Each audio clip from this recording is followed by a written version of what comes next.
नमस्कार, अस्सलाम वालेकुम। मेरा नाम है नदीम खान और आप देखना शुरू कर चुके हैं विदेशी खबरें सिर्फ इंडियन पत्रिका पर। भारतीय वायुसेना के हेलीकॉप्टर क्रैश में बुधवार को भारत के पहले सीडीएस जनरल बिपिन रावत समेत 14 लोगों की मौत पर चीनी मीडिया ने अब तंज कसा है।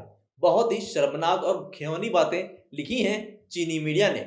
जनरल रावत वास्तविक नियंत्रण रेखा पर जारी तनाव को लेकर चीन का नाम लेकर हमेशा बोलते रहते थे, जबकि मोदी सरकार तनाव में भी चीन का नाम लेने से परहेज करती थी। हाल ही में जनरल रावत ने कहा था कि भारत के लिए असली खतरा चीन है, ना कि पाकिस्तान।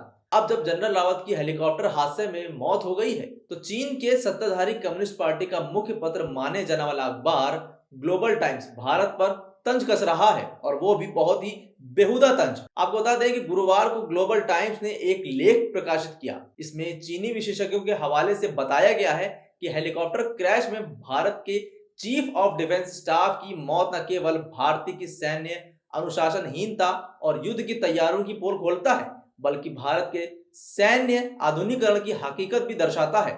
ग्लोबल टाइम्स ने लिखा है कि भारत में सैन्य आधुनिकीकरण पर अब कुछ भी नहीं बचा है, वो ठहरा हुआ है और अब इसमें बदलने में लंबा वक्त लगेगा।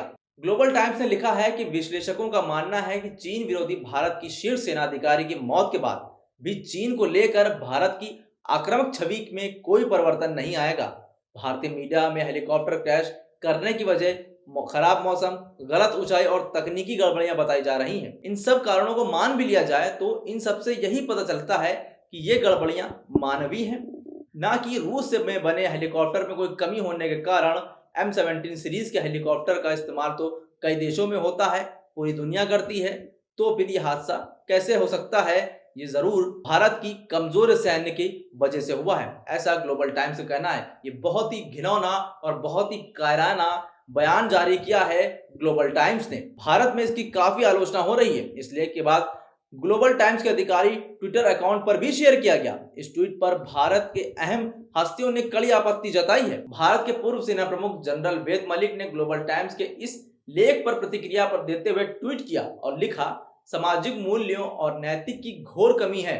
ऐसे में हम चीन की पीपुल लिबरेशन आर्मी से क्या उम्मीद कर सकते हैं? वहीं शिवसेना की राज्यसभा सांसद प्रियंका चतुर्वेदी ने ग्लोबल टाइम्स के इस ट्वीट पर कड़ी प्रतिक्रिया देते हुए लिखा, अगर शर्मिंदगी का कोई चेहरा होता तो आपका ट्विटर हैंडल इस मामले में मुफीद है, बीमार है। दुनिया भर के देशों से जनरल रावत की मौत के बाद शोक संदेश भेजे गए थे।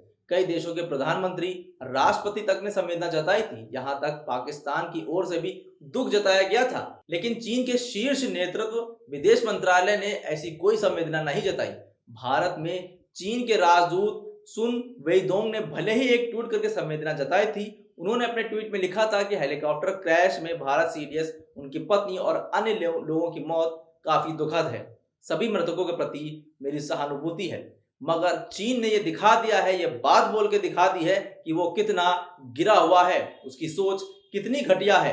ग्लोबल टाइम्स को अगर देखा जाए तो वो एक तरह के चमचा है वहां की सरकार का। और जाहिर सी बात है, ये किसी से नहीं छुपा है कि जब जनरल रावत जिंदा थे तो उन्होंने चीन को नाको चने चबवा दिए थे। उनके रहते चीन की हिम्मत नहीं होती थी कि भारत की तरफ आंख उठाकर भी देख ले, और तो जाहिर सी बात है चीन उनकी मृत्यु पे ऐसे भद्दे ही कमेंट करेगा। वैसे आपको बता दें कि आज बिपिन रावत को दिल्ली में अंतिम विदाई दी गई है, जिसमें देश के गृह मंत्री से लेकर विपक्ष के कई बड़े नेता भी शामिल रहे। राहुल गांधी, मुलायम सिंह यादव, सभी ने बहुत ही भावुक मन से बिपिन रावत को आज विदाई दी, और आज पूरे देश ने गमगीन आंखों से स्वर्गीय बिपिन रावत को अंतिम विदाई दी है। फिलहाल आपको यह खबर कैसी लगी हमें कमेंट करके जरूर बताएं, और हमारे चैनल को सब्सक्राइब करें, नोटिफिकेशन बेल ऑन करें। अभी के लिए बस इतना ही। नमस्कार, खुदा हाफिज, जय हिंद।